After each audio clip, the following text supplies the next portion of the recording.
ఉంటుందో ఓకే. అలా ఉండాలి. మళ్ళీ పల్చగా కాకుండా మరి గట్టిగా కాకుండా కలుపుకోవాలి. అంటే ఈ జారుగా వచ్చేటట్లు. జారుగా.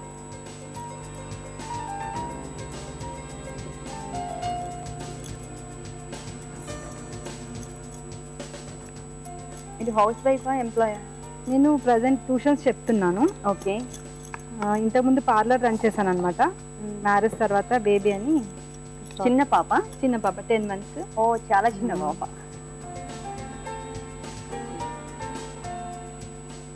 అల్లం వెల్లుల్లి పేస్ట్. అల్లం వెల్లుల్లి పేస్ట్. ఇది ఆప్షనల్ అండి. మీకు అల్లం వెల్లుల్లి పేస్ట్ నచ్చితే వేసుకోవచ్చు, ఓకే. లేదంటే వేసుకోకపోయినా పర్వాలేదు. క్యారెట్ తురుము.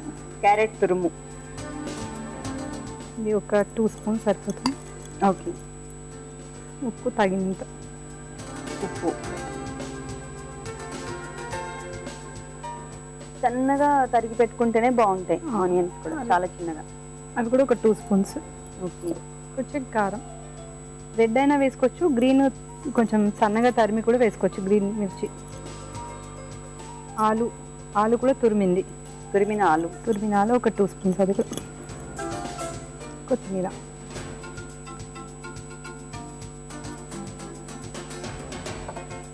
ధనియా మసాలా. ధనియా మసాలా. అంటే కావాల్సిన పదార్థాలు అన్నీ కూడా మిక్స్ చేసేసుకోవాలి. మిక్స్ చేసేసుకో. కొంచెం వాటర్ ఇవ్వరా? కొంచెము చూసేసుకొని మనం మళ్ళీ కొంచెం పల్చగా చేసుకోవచ్చు.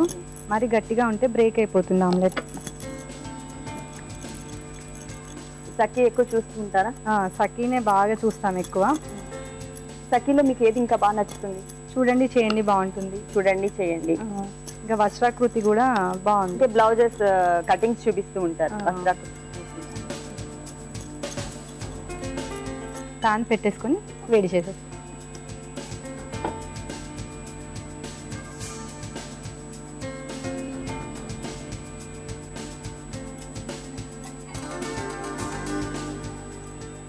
కొంచెం వేడయ్యాక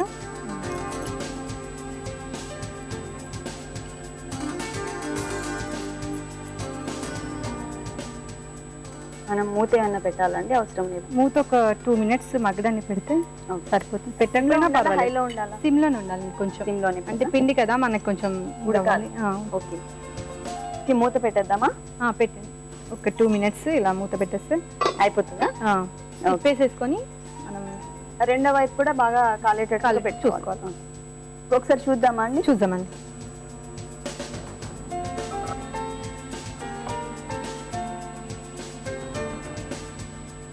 రెండో వైపు కూడా తిప్పేసుకో. కొంచెం పెంచేయండి. హైలో చేసేయండి. హైలో చేసుకోవచ్చు. కొంచెం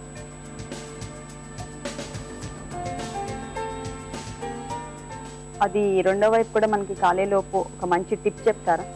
చెప్తానండి. మామూలుగా చిన్నపిల్లలు ఒక 1 year తర్వాత సరిగ్గా తినక ఒళ్ళు పట్టక బాగా బక్కగా అవుతారు. అయితే అలాంటి పిల్లలు బాగా ఒళ్ళు పట్టాలి, ఏమైనా తినాలి, అన్నం అసలు లైక్ చేయరు అనమాట. అలాంటి పిల్లల కోసం ఒక జావా అండి. మన గోధుమ పిండి ఉంటుంది కదా, గోధుమ పిండిని నేతిలో కొంచెం వేయించుకోవాలి, బ్రౌన్ కలర్ వచ్చేలాగా. పొడి పిండిని వేయించేసుకొని దాంట్లో ఒక వాటర్ వేసేసి మనం జావాలాగా చేసేసుకొని దాంట్లో మనం బాదాం పౌడర్ వేసేసి పిల్లలకి తినిపించాలి. ఓకే. బాగా ఒళ్ళు పడతారు అన్నమాట. ఇది తీసేద్దామా?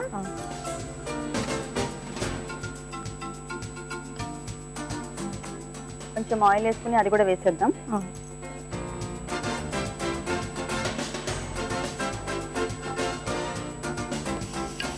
మామూలుగా ఎగ్ ఆమ్లెట్ కూడా అలానే చేస్తూ ఉంటారు కదా, సేమ్ అట్లానే దీన్ని కూడా చపాతీ చేసుకుని దాంట్లో రోల్ చేసుకోవచ్చు. అంతే. 2 minutes మూత పెట్టాలి కదా? పెట్టండి. సార్ చూద్దాం.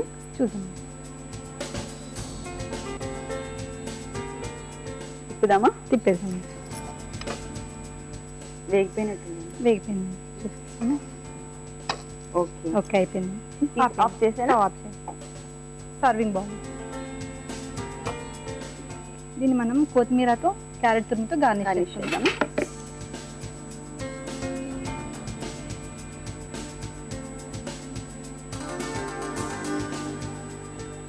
ఇదిగోండి veg omelette veg omelette ready అయిపోయింది. నేను టేస్ట్ చూడడానికి కూడా రెడీగా ఉన్నాను. ముందు మన సకులందరికీ చెప్దాం. చెప్పండి. వెజ్ ఆమ్లెట్ టేస్ట్ చూసే ముందు దీనికి కావాల్సిన పదార్థాలు, తయారు చేసే విధానం మరొకసారి చూద్దాం. వెజ్ ఆమ్లెట్ తయారు చేయడానికి కావాల్సిన పదార్థాలు: శనగపిండి, ఆలు తురుము, ఉల్లిపాయ ముక్కలు, క్యారెట్ తురుము, కారం, పసుపు, ధనియా పౌడర్, ఉప్పు, అల్లం వెల్లుల్లి పేస్ట్, కొత్తిమీర, ఆయిల్. వెజ్ ఆమ్లెట్ తయారు చేసే విధానం: ముందుగా ఒక బౌల్ తీసుకుని అందులో శనగపిండి, కొద్దిగా వాటర్ వేసి బాగా కలపాలి. తర్వాత అందులో పసుపు, అల్లం వెల్లుల్లి పేస్ట్, క్యారెట్ తురుము, ఉప్పు, ఉల్లిపాయ ముక్కలు, కారం, ఆలు తురుము, కొత్తిమీర, ధనియా పౌడర్ వేసి బాగా మిక్స్ చేయాలి. ఇప్పుడు స్టవ్ ఆన్ చేసి ప్యాన్ పెట్టి కొద్దిగా ఆయిల్ వేసి, ఆయిల్ వేడయ్యాక శనగపిండి మిక్స్ను ప్యాన్లో వేసి ఆమ్లెట్లా వేసుకుని రెండు వైపులా కాలనివ్వాలి. ఇప్పుడు సర్వింగ్ ప్లేట్లోకి తీసుకుని కొత్తిమీర, క్యారెట్తో గార్నిష్ చేయాలి. అంతే, వెజ్ ఆమ్లెట్ రెడీ. వెజ్ ఆమ్లెట్కి కావాల్సిన పదార్థాలు, తయారు చేసే విధానం తెలుసుకున్నారు కదా. ఇప్పుడు టేస్ట్ చూద్దాం.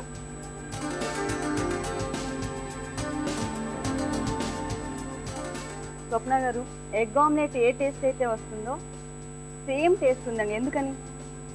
అదంతే తేడా. నాకైతే ఎగ్ యాడ్ చేసినట్టే అనిపిస్తుంది. లేదండి, అంటే నేను చూసాను, మాకు మా ముందే చేసి చూపించారు, కానీ నాకైతే టేస్ట్ మాత్రం సేమ్ ఎగ్ ఆమ్లెట్ ఎట్లా అయితే ఉంటుందో సేమ్ అదే టేస్ట్ వచ్చింది. వెజిటేరియన్స్ కూడా చాలా బాధపడుతుంటారు, తినలేము, ఎలాగో వాసన వస్తుంది అని బాధపడుతుంటారు. అలాంటి వాళ్ళు ఇలా ట్రై చేస్తే బాగుంటుంది, తినడానికి కూడా టేస్టీగా ఉంటుంది. చాలా టేస్టీగా ఉంది. థ్యాంక్ యూ వెరీ మచ్ అండి. మా సకలందరికీ మంచి వెజ్ ఆమ్లెట్ తయారు చేసి చూపించినందుకు. ఈ అవకాశం ఇచ్చిన సఖికి చాలా థ్యాంక్స్ అండి. చూసారు కదా సక్లు, స్వప్న గారు చేసేసిన వెజ్ ఆమ్లెట్ చాలా టేస్టీగా ఉంది. ఎగ్ యాడ్ చేస్తే ఏ టేస్ట్ అయితే వస్తుందో సేమ్ అదే టేస్ట్ ఉంది. మీరు కూడా తప్పకుండా ట్రై చేయండి. మీరు వంటల సందడి కార్యక్రమంలో పాల్గొనాలంటే మాకు కాల్ చేయాల్సిన నంబర్ 040-2555-6540కి కాల్ చేసి మా కార్యక్రమంలో పాల్గొనండి. ఇది ఇవాల్టి వంటల సందడి. రేపు వంటల సందడిలో మరో వెరైటీ ఐటెంతో మళ్ళీ కలుద్దాం. అంతవరకు సెలవు, నమస్తే.